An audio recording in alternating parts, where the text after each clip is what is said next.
रुकल बा बिया है कोरोना के चलते अरे बंद ना कर सही यार गनवा रुको रुको फोन लगा घंटी जाता। हेलो ए जान अरे मिले के बड़ा मन करता हो जब से लॉकडाउन सॉकडाउन कोरोना एक बहन के जब से आई तब से अपनी ना मिलनी वो काम करो ना गछिया के पिछुआनिया ना जा ना ना ना ना मत यार दिन भर सब ताश खेले लसो में यो काम कर नसिया ऊपर आ जा अब हम ना आए प्लीज प्लीज आ जाना कहवा आई चारू ओरी बंदी चलता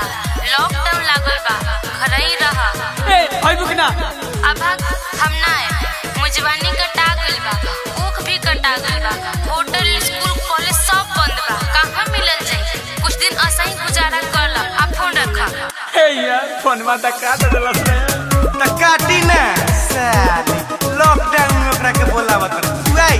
पकड़ के अपन बांधा हिलावत डंडा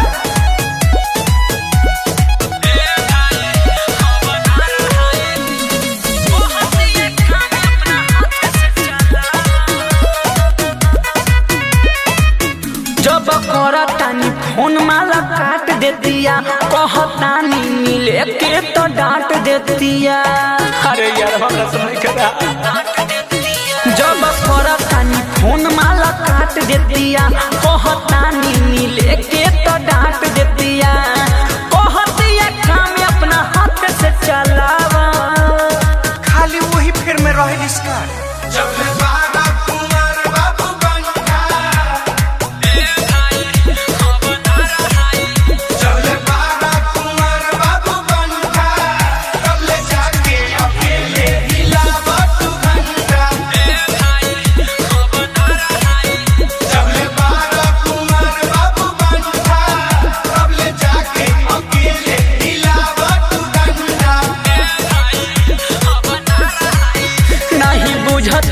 फील पैट रहता है दिल दिल धड़कता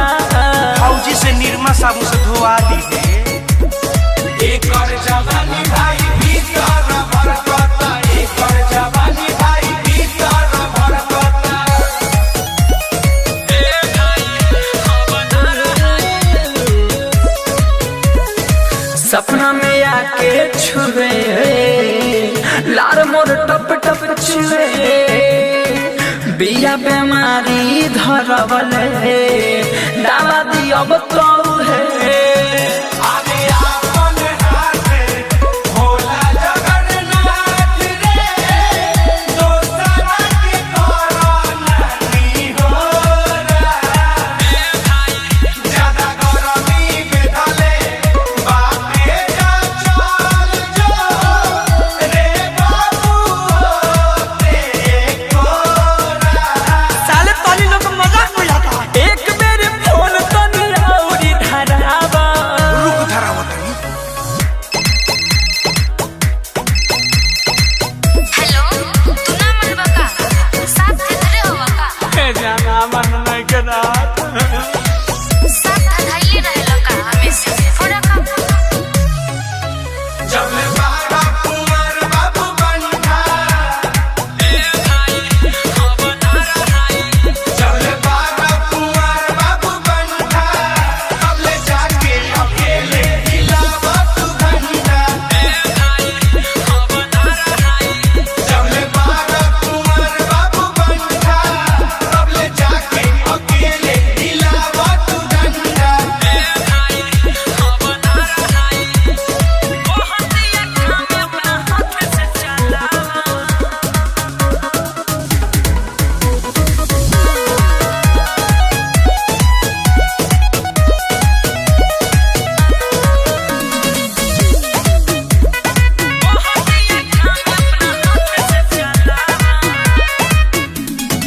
खबले अकेले गुजारी बुझेले ना उलाचारी लस लस करता बिछाना फिजिक रोज हम पासारी टेंशन ले बेटा देहा वो छुराई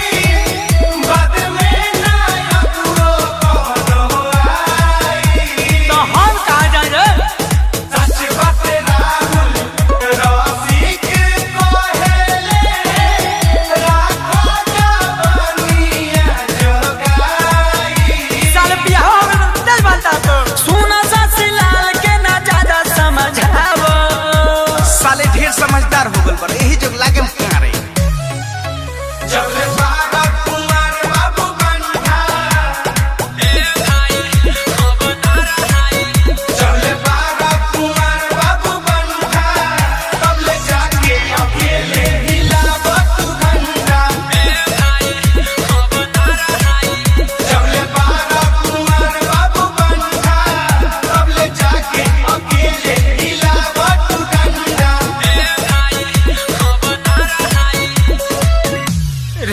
बहन के ना आई चलो सक रुक रुक रुक तू आम तोड़ ले चटनी बनावल भेज चाट के गुजारा कर।